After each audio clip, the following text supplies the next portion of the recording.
अस्सलाम वालेकुम नाज़रीन व सामीन, मैं हूँ आपका मेज़बान ज़ैद शकील। हमारे साथ मौजूद हैं डॉक्टर मिर्ज़ा अब्दुल क़य्यूम, जो कि जामिया अज़हरी यूनिवर्सिटी के एसोसिएट प्रोफेसर हैं। आज का जो हमारा उन्वान है वो है एंटोमोपैथोजेनिक फंगस। ये क्या चीज़ होती है, हमारे फसलों को किस तरह हम इससे बचा सकते हैं या इसके नुकसान क्या हो सकते हैं। आइए बात करते हैं। अस्सलाम वालेकुम सर। अस्सलाम वालेकुम सर सामी।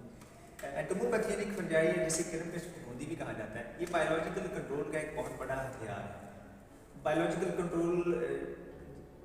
कंट्रोल बेसिकली हम जिंदा चीज़ों से, जिसमें कीड़े मकोड़े, जिसमें दूसरे खुरदबुनी जरसूमें, बैक्टीरिया, वायरस, फंजाई, नीमाटोड या पौधों से हासिल होने वाले ऐसे अर्कियात या जैसे एक्सट्रैक्ट्स वगैरह, उसके ज़रिए हम कीड़े मकोड़ों की इंसदाद के लिए कोशिश करते हैं। और ये कीमियाई जहरों का एक बहुत ज़बरदस्त, एक बहुत कामयाब एक अल्टरनेट है, जो ना सिर्फ माहौल को नुकसानदेह अवामल से बचाता है, बल्कि माहौल पे हम जो कीमियाई जहर हैं, नुकसानदेह कीमियाई जहर हैं, उनका लोड भी कम किया जा सकता है। इंसानी सेहत को तमाम दरपेश अवामल, जो तमाम दरपेश रिस्क हैं, उनसे बचाया जा सकता है। सो किरणपेश फफूंदी या एंटोमोपैथियन बेसिकली ये एक फंजाई का एक ऐसा ग्रुप है कि जो कि कीड़े मकोड़ों पे सर्वाइव, अपनी ज़िंदगी कीड़े मकोड़ों के ऊपर उन्हें तल्फ करने के लिए उनके पास खास किस्म की प्रोटीन्स, खास किस्म के एंजाइम का सेट मौजूद है जो कीड़े मकोड़ों को तल्फ करते हैं। सो एंटोमोपैथियनिक फंजाई नेचर में बाकायदा एग्जिस्ट करते हैं। एंटोमोपैथियनिक फंजाई की तकरीबन 700 से ज़्यादा अनवा है, जिसमें तकरीबन 90 किस्म की अनवा के अंदर ऐसी तकरीबन इतना पोटेंशियल है कि वो आसानी के साथ कीमियाई जहरों का लोड माहौल से कम कर सकते। सर ये काम किस तरह करते हैं, ये फंजाई जो है अपना इंसेक्ट को कंट्रोल करने में किस तरह किरदार अदा करते हैं? बुनियादी तौर पर किरणपेश फफूंदी या एंटोमोपैथियनिक फंजाई ये हवा में और अनकल्चर्ड सॉइल के अंदर, ऐसी ज़मीन जिसके अंदर ज़्यादा हल न चलाया जाए, जिसको ज़्यादा डिस्टर्ब न किया जाता, इसमें कुदरती तौर पर पाए जाते हैं।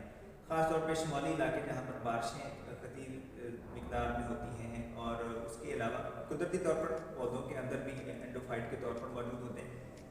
वहाँ से उन्हें हम आइसोलेट करके इन्हें मुख्तलिफ फार्मूलेशन में पानी के अंदर इसकी कंसंट्रेशन बना के और बहुत से और तरीक़ों से हम इसे इस्तेमाल करते हैं। इसलिए इसका तरीका इस्तेमाल ये है कि बुनियादी तौर पर फंजाई का जो दौरे हयात है वो ऐसे ही है जैसे कि पौधों का एब्जॉर्प्टिव मोड ऑफ न्यूट्रिशन है, ज़मीन से या अपने जो होस्ट है वहाँ से ग़िज़ाइयत हासिल करते हैं।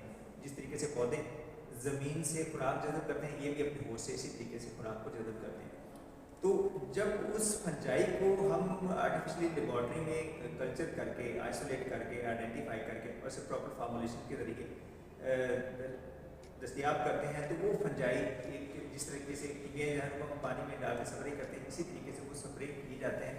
तो जब वो फंजाई नुकसानदेह कीड़ों के साथ अटैच होते हैं, तो उनमें मौजूद, इस फंजाई के अंदर मौजूद जो एंजाइम्स हैं वो एक्टिवेट होकर उस कीड़े मकोड़ों की जिल्द, या जिसको हम इंटेगुमेंट बोलते हैं, उसको रप्चर करना शुरू कर देते हैं। रप्चर करने के बाद उसके अंदर वो उसकी जड़ें और वो पेनिट्रेट बनते हैं, और कुछ अरसे के बाद अगर उस फंगस के स्पोर्स या उसके जो हाइफी हैं वो कामयाब पेनिट्रेशन कर पाते हैं, तो वो उस नुकसानदेह कीड़े के पूरे सिस्टम पर काबू कर लेते हैं। चंद दिनों में कीड़ा खाने पीने के काबिल नहीं रहता, और तकरीबन 2 से 3 दिन के बाद वो कीड़ा इस पोजीशन में हो जाता है कि वो पौधों को नुकसान नहीं दे सकता। तकरीबन तीसरे दिन इसका हमें असर नजर आना शुरू हो जाता है, और एक कामयाब कंट्रोल जिसका माहौल को कोई नुकसान नहीं है, इंसानी सेहत के लिए बिल्कुल, क्योंकि इसका मैमिलियन टॉक्सिसिटी टेस्टिंग है कि इसकी कोई मैमिलियन टॉक्सिसिटी इंसानी स्किन के ऊपर अगर गिर जाए तो इंसानी स्किन को नुकसान दे नहीं है। तो अगर सर हम आम तौर में बोलें तो जब हम फंगस को हम कल्चर करते हैं, तो ये जब इंसेक्ट जो है शराब के ऊपर बैठता है, उसके अंदर उसकी जिल्द में अपने स्पोर्स दे देता है, अंडे दे देता है।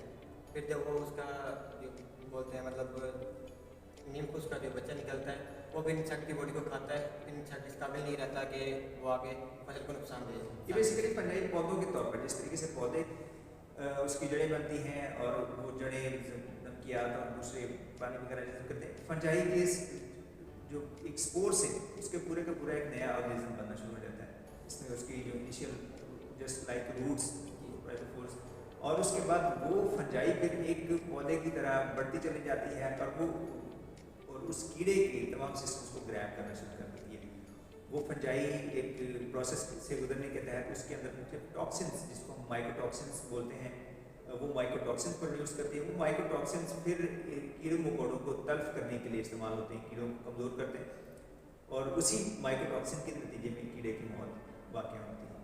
तो सर हम जो है अपने किसानों को इस बात से किस तरह आगाह कर सकते हैं, क्योंकि कीमियाई कंट्रोल आजकल हमारा इतना फैला हुआ है ना कि हम बाकी जो कंट्रोल था उस पर फोकस नहीं करते, उसको ध्यान में नहीं रखते हैं।